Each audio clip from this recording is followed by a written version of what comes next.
Welcome everyone to Indie Quest. I'm going to be playing Vegetable Game. It is by Terry Cavanagh, like it says down here. You'd probably know him better as the creator of VVVVV. I think there's only 5 of those V's in there. He's also made a lot of smaller projects such as this over the years. And I consider this one to be one of the more unique and probably one of the more stranger. So, instead of telling you everything about it, let me just start it. I don't know if the name has anything to do with it, but basically you're a bear and your objective is to hug people and give them comforting words. It sounds strange, but I didn't pick this game mainly for the content. I picked it mainly for the challenge because as you get up into the upper level, there's only 6 of them, it gets extremely difficult. And if you notice, the crimes or things are going up from jaywalking to littering to someone playing their music in the back of the bus that everyone can probably hear and is annoyed with. Oh, I usually don't get killed on this part.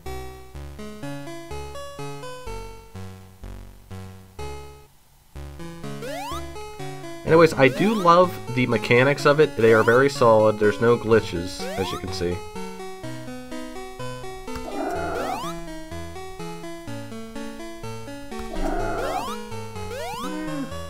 I think I played this, I found out about this game maybe 2 years before this, maybe even more. And although it is kind of strange, it is very it is funny. And then we get into the big time people who commit a lot more heinous crimes, like Blackbeard.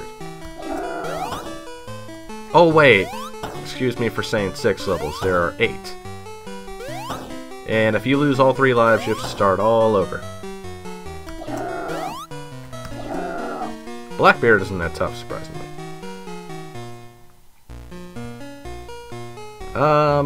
I actually had to look up who this guy was. If you don't know who he is, he's basically a, how do I say this?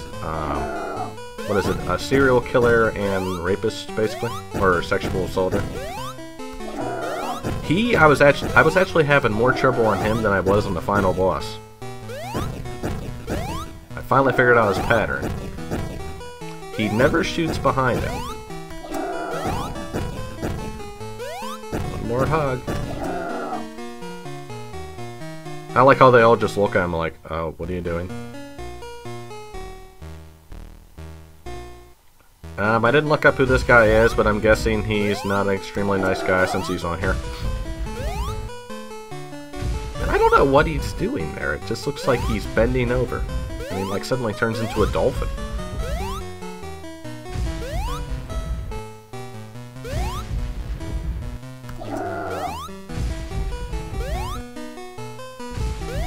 The only thing I can come up with for the premise of this game is that hugging them this bear is just here to comfort them and let them know that he understands why they're bad and why they do the things they do.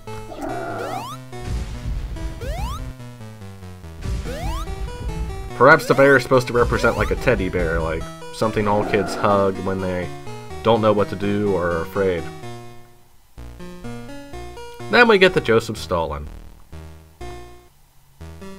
Although this game might look pretty easy, it actually is extremely difficult and challenging. It might look kind of easy since I'm breezing through some of the levels pretty easily.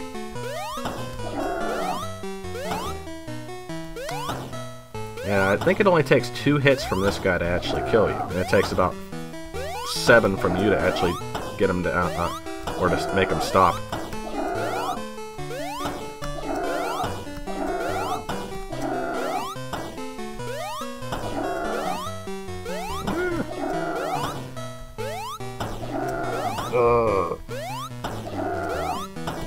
Tells them comforting words like, there, I'm there for you. Someone's like, I needed that. And then we get to Adolf Hitler. I'm pretty sure he can kill you with just 1 hit. But he's probably one of the he's actually kind of easy once you get his pattern down, I think.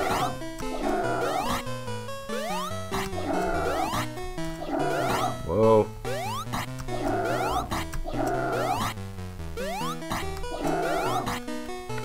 I don't know what the background's supposed to be, but it's kind of depressing.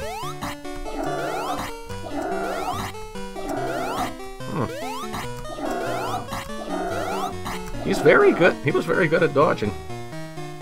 Let it out.